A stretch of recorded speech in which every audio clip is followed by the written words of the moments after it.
Diversas críticas al gobierno y al ministro de Educación, Nicolás Cataldo, ha generado también y han realizado parlamentarios de oposición luego que se conocieran que al menos 3.000 estudiantes a nivel nacional se encuentran sin matrícula, algo que aseguraron desde el Ejecutivo se debe a la migración y a estudiantes que están duplicados en el sistema. Para profundizar en este tema nos acompaña el presidente del Colegio de Profesores, Mario Aguilar. Mario, bienvenido a Canal 24 Horas, ¿cómo te va? Muy bien, muchas gracias por la invitación. Mario, tú recién estabas reunido, veíamos antes el despacho de Pamela Araya del Comité de Reactivación Educacional en nuestro país, estaba el ministro Cataldo, la subsecretaria Ratia, tú estabas ahí. De ahí corrí para acá. De ahí corrió para acá, pero me imagino que tocaron este tema. ¿Cómo ves, por lo menos, el titular? Estos 3.000 estudiantes, por lo menos la subsecretaria decía, no son 3.000, pueden ser más o menos, no tenemos cuantificado exacto, pero ¿cómo ves la situación? Bueno, es una situación gravísima, sin duda. Es una situación muy preocupante. Ahí directamente el Estado de Chile está vulnerando el derecho a la educación que tienen esos 3.000 estudiantes y sus familias, y por lo tanto es un problema que hay que atender y darle la prioridad que tiene.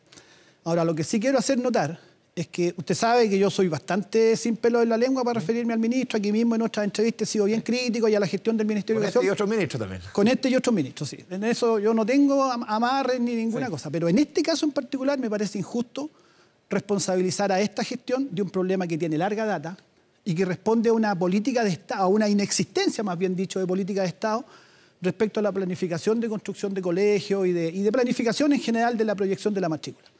Aquí durante décadas la política ha sido no construir colegios y por el contrario cerrar colegios. En los años 90, 2000 hubo miles de colegios que en Chile cerraron porque había una política muy economicista que proyectaba que si no era rentable un colegio, pum, se cerraba a punto. Y en regiones se cerraron muchos colegios, también en la región metropolitana. O sea, esto no es nuevo. No es nuevo y además es la consecuencia de una política errada o más bien de una no política, de la inexistencia de una política de construcción, permitiendo o dejando que el mercado regulara de alguna manera. Pero ¿tiene responsabilidad, perdón, Mario? Escuchábamos más temprano declaraciones de la oposición, el sistema de admisión escolar, el SAE. No tiene nada que ver. Yo creo que ahí hay un enfoque muy irresponsable, muy oportunista, porque cualquiera sea el sistema de admisión escolar que usted tenga, si faltan 3.000 cupos de matrícula, si los colegios no tienen más matrícula, como ocurre en Antofagasta, en Atacama o en la región metropolitana, en Lampa, en Quilicura, donde los colegios públicos y particulares no tienen más matrícula, no tiene nada que ver el sistema de admisión escolar. Simplemente es una falta de establecimientos, de cantidad de establecimientos educacionales para que se pueda abordar esa problemática. Ahora, el Estado debe solucionarlo. Sí. Y la solución no puede ser de ninguna manera que la familia termine optando por los exámenes libres.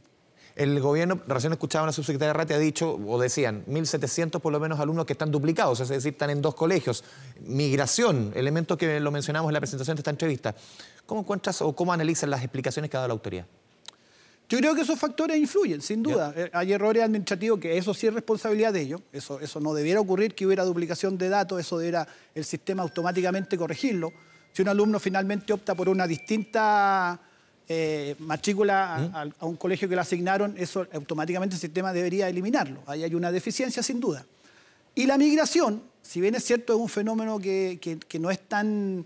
No es posible regular, sobre todo la migración irregular, y que es un problema que tenemos en Chile, igual debe haber una previsión. O sea, el fenómeno migratorio no empezó este año. No empezó este año y por lo tanto no se puede decir que eso no era posible de prever. Pero yo creo que el problema de fondo es el que yo le digo. Estos factores influyen también. Pero el problema de fondo es que no ha habido ninguna planificación en Chile para proyectar la construcción de establecimientos educacionales. Incluso ha apuntado, escuchaba declaraciones de diputados, no de la oposición, sino más bien Jaime Mulet, de la región de Atacama, no descartaba una acusación constitucional contra el ministro. ¿Da para ello? Bueno, en Chile las acusaciones constitucionales están para todo, sí. Están para todo, pero yo creo que se soluciona el problema con una acusación constitucional. La acusación constitucional con este ministro, con otros ministros de distintos gobiernos, son más bien shows mediáticos muchas veces, y no apuntan al problema de fondo. En mi opinión, el problema de fondo tiene que ver con que el Estado debe hacerse cargo de su responsabilidad de asegurar el derecho a educación y eso no puede quedar librado al mercado. Y eso quedó en la oferta de matrícula, y voy a usar un término de mercado, entre comillas, la oferta de matrícula quedó siempre liberada durante décadas a lo que estableciera el mercado. Y la política pública se retiró, o digamos el sistema público se retiró de alguna manera y durante muchos años, décadas, no se construyeron colegios públicos. Y entonces eso tiene consecuencias en el mediano y largo plazo. Y lo que en el 90 era el largo plazo es ahora el corto plazo. Ya estamos en el momento en que cuando no se previó la proyección demográfica, no se previó incluso el fenómeno migratorio. Si el fenómeno migratorio usted no puede regularlo completamente, pero sí puede anticipar y puede proyectar algo al respecto. Y en Chile la migración empezó a ser un fenómeno ya a finales de los 90 o mediados de los 90 y por lo tanto no se puede decir que no era un fenómeno que se conociera. ¿Y qué se puede hacer con estos 3.000 alumnas? Al final, claro, tú decías, aquí el camino de los exámenes libres no es justo, pero ¿qué se puede hacer con esos alumnos? No, yo creo que el sistema tiene que abrirle cupo y eso significa flexibilizar jornadas, por ejemplo, colegios que a lo mejor son jornada completa, pueden pasar a media jornada. Puede haber un aumento en horarios. Sí, porque ya hay muchas salas que ya tienen 40 alumnos. No, o sea, hay colegios que están saturados. Sí. Y que dentro de la jornada actual no pueden tener más alumnos. Está ya en los 45, la sala no da para más. Entonces, usted en un colegio así, donde en la comuna no hay más opciones, a lo mejor tiene que establecer doble jornada, por ejemplo. O a lo mejor tiene que abrir un horario especial después de las 5 de la tarde. Hay que buscar alternativas, flexibilizar lo suficiente, pero a esos alumnos, a esos 3.000 estudiantes, hay que darle una respuesta. Sí, porque aquí el tema, por lo menos los datos que se han conocido son comunas, sectores bien puntuales. No es que esto ocurra a lo largo de todo el país. No es parejo en el país. Exacto. Más bien en el norte. O sea, en el norte y en algunas comunas de la región metropolitana, efectivamente es puntual. Y además hay un problema adicional que es real, nosotros lo vivimos como docentes. La migración también es muy movible. No es que llegan migrantes y se instalan en una comuna y permanecen ahí por años. Muchas veces, por razones laborales de distintos tipos, se van moviendo. Entonces una comuna que este año a lo mejor tiene falta de matrícula, el próximo año no la tiene. Pero todos esos problemas reales, todas esas dificultades, todas esas complejidades, debe el Estado ser capaz de resolverlas. Eso es lo que yo digo. No sé, aquí nos podemos quedar con la conformidad, pucha, qué lástima por estos 3.000 estudiantes que se quedaron sin matrícula. Esa de ninguna manera puede ser la respuesta del Estado de Chile. Mario, ¿cuál es tu evaluación, pasando un poco a lo que ha sido tema durante esta semana, 2 años del presidente Boric al frente del país, le quedan 2 años más? ¿Cuál es tu evaluación de estos 2 años del gobierno del presidente Boric en lo que a ustedes les compete como colegio de profesores en materia educacional? No, yo creo que el gobierno está al debe. La gestión de estos 2 años en materia educacional está al debe. Había una expectativa bastante fundada, digamos, en que este gobierno iba a dar una prioridad a la educación mucho mayor. Y no se ha dado. O sea, cuando uno piensa en la trayectoria del presidente Boric, en la trayectoria de varios ministros que se hicieron conocidos y forjaron su liderazgo al alero de la lucha por la educación, uno esperaba, y no era una cosa, digamos, sobredimensionada, uno esperaba que educación tuviera una prioridad que no tuvo. Lo reconoció el propio presidente. Yo esto lo cito, sí. Lo he citado más de una vez, él se reunió con senadores de la Comisión de Educación y en esa reunión reconoció que educación no había estado en la prioridad y que les señaló que en esta segunda parte del gobierno pretendía que sí estuviera. Yo espero que eso se cumpla, porque efectivamente, si el gobierno terminara hoy día, tendríamos que decir que en educación no pasó mucho. Y nosotros creemos que hay una urgencia de que pase en educación y que haya efectivamente cambios y se aborden problemáticas muy graves, comenzando por la crisis de la educación pública. ¿Está decepcionado el gobierno? Yo creo que sí, en materia educacional sí, sin duda. Yo creo que es un gobierno que uno siente que renunció a varios de sus conceptos con los que llegó al poder. Venía con una vocación transformadora, esa era la frase que se usaba. Venía a realizar transformaciones profundas. Pero al frente también uno ve en la práctica, Mario, tú tenías que enfrentarte, por ejemplo, a un poder legislativo donde nunca tuviste los votos. Entonces, ¿cómo se equilibra eso? Claro, esa promesa de un comienzo, pero había una realidad, uno veía, si uno entraba a la cancha, la cancha era muy distinta, más allá de lo que tú quisieras. No, evidentemente. Yo creo que una de las atorantes que tiene el gobierno es la oposición feroz y yo creo que bastante desleal que ha tenido en muchos sentidos. Eso es un fenómeno que estaba. Pero uno también aprecia que hay ciertas áreas en donde no requiere materia legislativa o que son conceptos, digamos, posibles proyectos en que la propia oposición se vería complicada si el proyecto se presenta. Por ejemplo, no veo tan fácil que la oposición simplemente se oponga al fortalecimiento de la educación pública. Políticamente no es tan factible, creo yo. Pero no ha habido hasta ahora suficiente convicción, me parece. O sea, tú ves áreas donde quizás esa explicación de que no tienen los votos en el legislativo no se excusa. Exactamente, exactamente. Luego sintetizó mejor que yo usted. Y yo creo que se ha trabajado mucho con esta frase que a veces se manipula harto, que la política del arte es lo posible. Y a veces esa frase se usa para justificar inacción o conservadurismo extremo. Y en educación, particularmente, nosotros creemos que, por ejemplo, los servicios locales no están funcionando bien y requiere modificaciones estructurales en la normativa. Y está claro y está bien identificado cuáles son las áreas en las que hay que modificar, por ejemplo, el sistema de financiamiento. Y han pasado 2 años y no se ha hecho. Y durante los 2 años más bien se ha dicho, no, si esto va a funcionar bien, etcétera, etcétera, si es que está el sistema recién echándose a andar. Y está haciendo agua la educación pública en muchos lugares, y también la municipal, porque la solución tampoco es volver o mantener el sistema municipal, que tampoco funciona bien. Entonces ya llegó el momento, quedan 2 años de gobierno en que esto hay que impulsarlo. Y nosotros decimos, a propósito de la crisis de Atacama, esto ya no va para más. El proyecto de ley que modifique aquellos aspectos que ya están totalmente identificados de deficiencia en el sistema de educación pública, tienen que corregirse ahora ya. Mario, hace un par de semanas una entrevista, creo que fue en el diario de Tercera, la alcaldesa de Quinta Normal, Karina Delfino, fue dirigente estudiantil, movimiento del 2006 de los Pingüinos, fue muy dura respecto a la situación de los liceos emblemáticos, que quizás todas las modificaciones que se hicieron legales durante el último tiempo ha significado el deterioro, lo hemos visto en las cifras, de las pruebas, todo ello, incluso en infraestructura. ¿Cómo ves tú lo que ha pasado con los liceos emblemáticos y esa crítica? Que quizás el tema de la admisión, la fórmula que había antes para admitir alumnos y lo que ha significado eliminar esa fórmula, lo que ha traído para esos colegios. Mire, yo entiendo lo que quiso decir la alcaldesa Karina, y ya ha recibido bastantes ataques, creo yo, desmesurados, porque ella puso un punto que yo creo que es un punto que vale la pena evaluar, ¿ya? O sea, con este problema del sistema de admisión escolar se ha hecho mucha demagogia, ¿ya? Y se habla de la tómbola y todo aquello. Y yo quiero decir que cuando un colegio tiene, por ejemplo, ofrece 500 cupos de matrícula y tiene 5.000 postulantes, cualquiera sea el sistema que usted tenga, tómbola, el otro, pituto, contacto, el cachipún, el sistema que usted establezca, van a quedar 4.500 fuera. Y eso existía antes del sistema de admisión.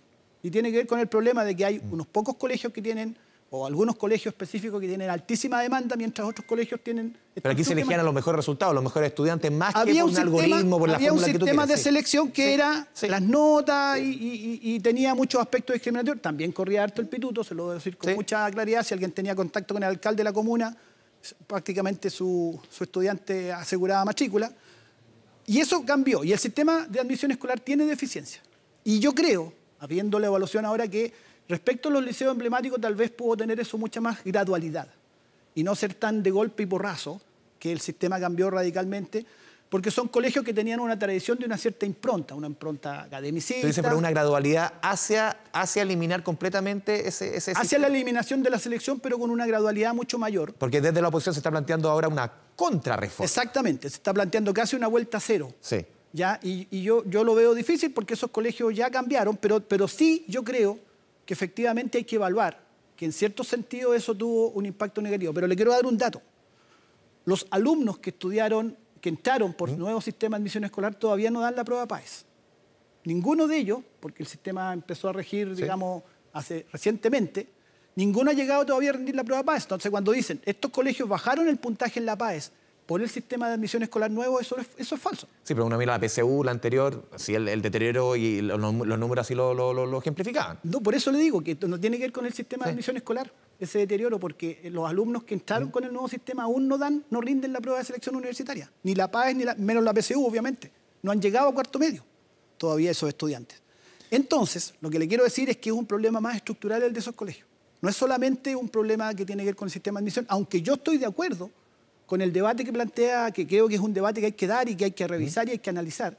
Si acaso en determinados colegios, y no digamos solo los emblemáticos, los colegios artísticos, los colegios con una impronta deportiva... Entonces mejor la gradualidad, pero no lo que se plantea que es volver a lo que había antes. No solo la gradualidad, sino que además flexibilizar el sistema de manera que determinados colegios que tengan determinadas improntas tengan algún tipo de sistema de selección de estudiantes de acuerdo a su perfil, pero tiene que ser un sistema que sea transparente, igualitario para todos y sin tráfico de influencias, ni pitutos, ni contactos, sino que un sistema justo. ¿Y el resultado de los alumnos tiene que equilibrarse ahí?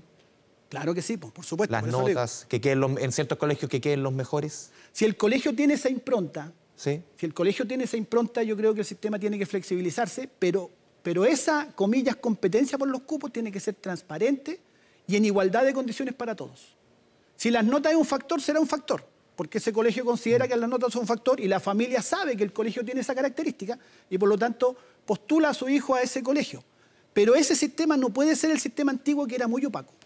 Era muy opaco y muchas veces influían factores, digamos, injustos, porque el que no tenía el contacto... Pero te hace sentido cierta forma de selección. En el fondo, si incluyes las notas, si incluyes el rendimiento previo. Me hace previo. sentido ciertas formas de selección de acuerdo a la identidad y el perfil del colegio. Le sigo poniendo el ejemplo del colegio artístico. Es razonable que tenga medición de ciertos talentos y ciertas capacidades. Pero emblemáticos como el Instituto Nacional, por ejemplo. Claro, eso es lo que te estoy diciendo, que en el Instituto Nacional, si tiene un determinado perfil, efectivamente el sistema debería flexibilizarse para que pudiera, en alguna medida, dar una cierta orientación de selección hacia ese perfil que el colegio tiene. Por último, Mario, ¿qué te parece que esta idea, este proyecto que ha avanzado en el Congreso de que se cante el himno nacional, creo que un primer lunes de cada mes? Bueno, cuando era chico lo cantábamos, claro, era otra época, otro país, dictadura, pero anda a ver si no cantáis. ¿Ah? Anda a ver si no cantáis. Sí, no, sin ninguna posibilidad de izar la bandera, pero bueno. Hay argumentos para todo, aquí cada uno puede tener su sensibilidad. ¿Qué te parece a ti como presidente del Colegio de Profesores que se proponga esa idea que existe una obligación en colegios de cantar el himno y izar la bandera, por lo menos el primer lunes de cada mes o no sé si todos los lunes? A mí me parece que es una norma innecesaria que no va a generar lo que se pretende generar. Le digo por qué. El himno nacional se usa mucho en los colegios. Nosotros los profesores usamos mucho el himno nacional en distintas ceremonias, sin que sea obligatorio. El himno nacional se canta, se usa en la ceremonia de graduación, se usa en distintas actividades, incluso a veces hasta deportivas. Yo personalmente, a mí me gusta mucho el himno de nuestro país, lo canto con mucho fervor, voy al estadio y lo canto, y creo que todos los chilenos en general no tenemos problemas con nuestro himno nacional. No me parece que sea un problema el que la ciudadanía chilena, incluyendo a los jóvenes, rechace el himno nacional y no le guste cantarlo. Entonces, esto de lo obligatorio, no sé si es tan útil. No sé si podría incluso generar un efecto contrario, algo que yo lo hacía con gusto, que me gustaba el himno. Estoy pensando en un estudiante de 15 años, 16 años. Que lata cantar el himno. Que ahora me obligan, me hacen formarme, me obligan a cantarlo. Yo no sé, creo que no tengo expectativa de que vaya a generar en eso un aumento en el sentimiento patrio, en la identidad nacional. No lo rechazas per se, pero tampoco crees que pueda generar esa adhesión. No lo rechazo, pero no creo que vaya a tener el efecto que se dice, porque además lo creo innecesario, porque en las escuelas se utiliza mucho el cantar el himno nacional como una herramienta educativa, de identidad nacional, de unidad, etc. Y los estudiantes en general no lo rechazan. Lo cantan con bastante fervor cuando se canta el himno nacional. Entonces, ¿es necesario buscar o generar un supuesto problema que en realidad no existe en los colegios? Yo creo que no. Parte de la conversación, Mario Aguilar. Muchas gracias por estar aquí en Canal 24 Horas. Gracias por la invitación.